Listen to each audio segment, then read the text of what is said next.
Your Excellency, my brother, Prime Minister Dr. Abiy Ahmed, Excellencies, heads of state and government, honorable ministers, distinguished guests, ladies and gentlemen, it is my singular honor and deep privilege to address you on this important occasion, the inauguration of the Grand Ethiopian Renaissance Dam, a moment of monumental significance. I congratulate the government and the people of the Federal Republic of Ethiopia on this historic achievement. The Grand Ethiopian Renaissance Dam is not only a feat of engineering ambition, it is also a bold affirmation of Africa's capacity to shape its own destiny, marshal its resources, and deliver transformative infrastructure in pursuit of prosperity. Today, as we celebrate this milestone, we also reaffirm the enduring bonds of brotherhood, cooperation, and shared vision that unite our nations across the Horn of Africa and the wider Nile Basin. Kenya remains committed to working with Ethiopia, a key regional partner, as it takes this leap towards energy sufficiency and economic transformation. Your Excellencies, the Grand Ethiopian Renaissance Dam is not merely a national project. It is a Pan-African statement.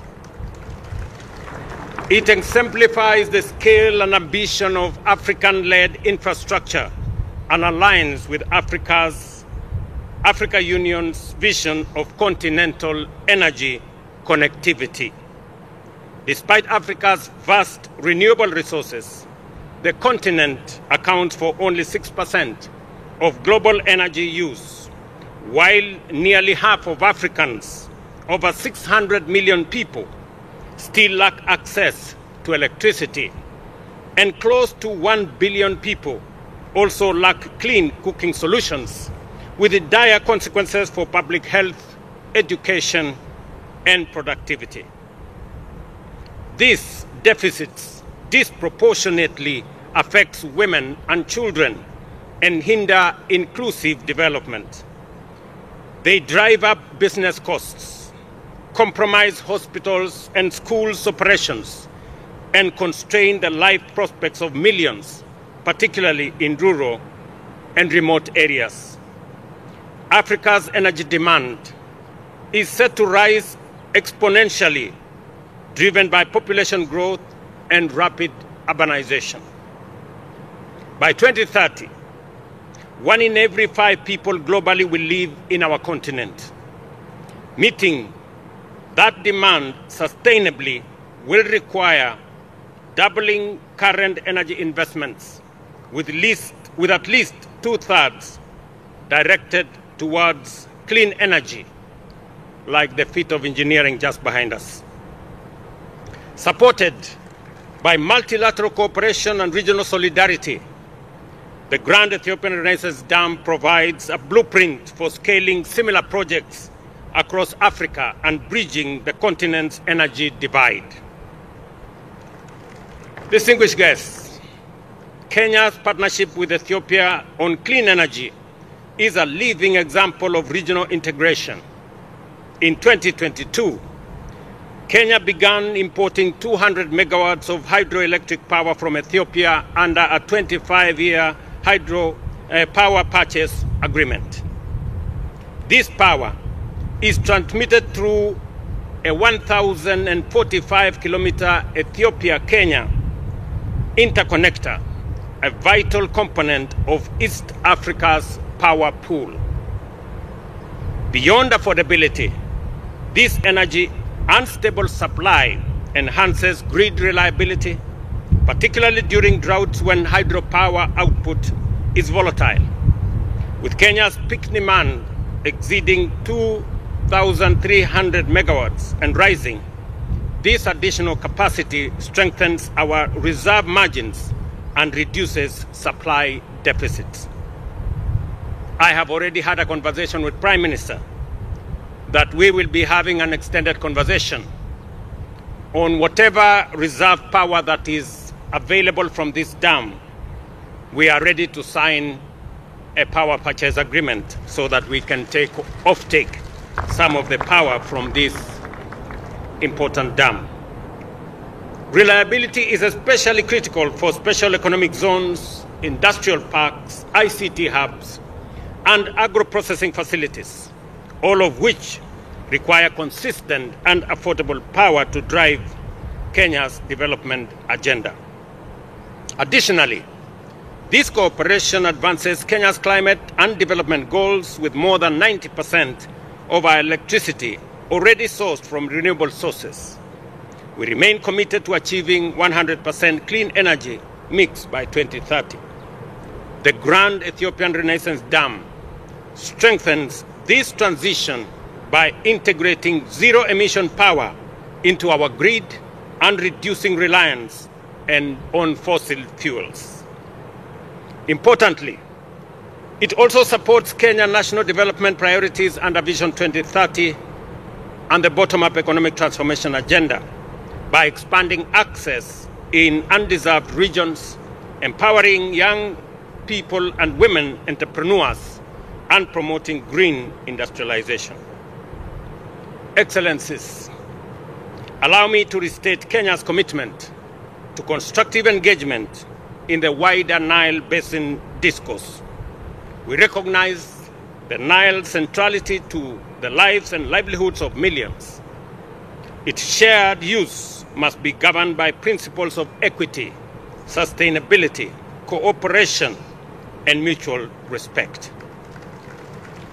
Kenya is firmly committed to safeguarding collective interests while working with brothers and sisters in our region.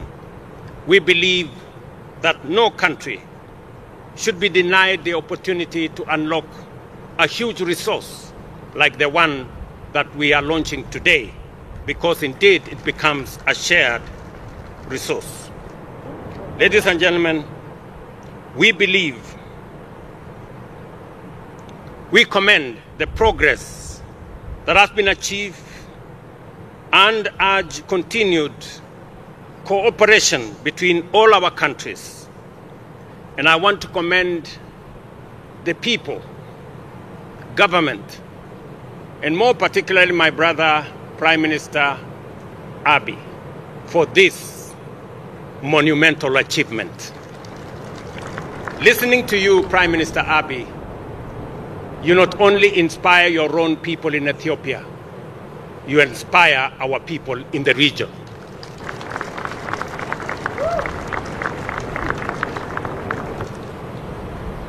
Knowing very well that the sweat and blood and energy and effort and resources that have been put in the development of this dam was as a result of locally mobilized resources, money raised by Ethiopians to build this monumental project, gives us confidence of the ability of us as a people to take charge and command our own development into the future.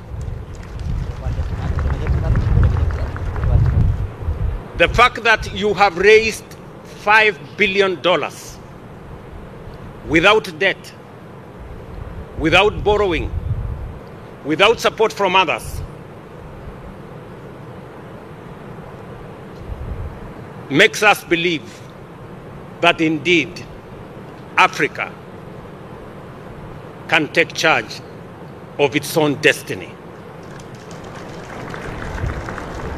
I want to encourage you, Prime Minister Abiy, as my brother, continue to do what you're doing. You're doing the right thing. And if you are in doubt at any one moment, let me confirm to you, you are doing the right thing. Continue doing this, because our future is going to be dictated by what we do, the vision we carry, the hopes of our people that we turn into reality, as you are doing in this dam. Your brothers and sisters in Kenya I will give you an example.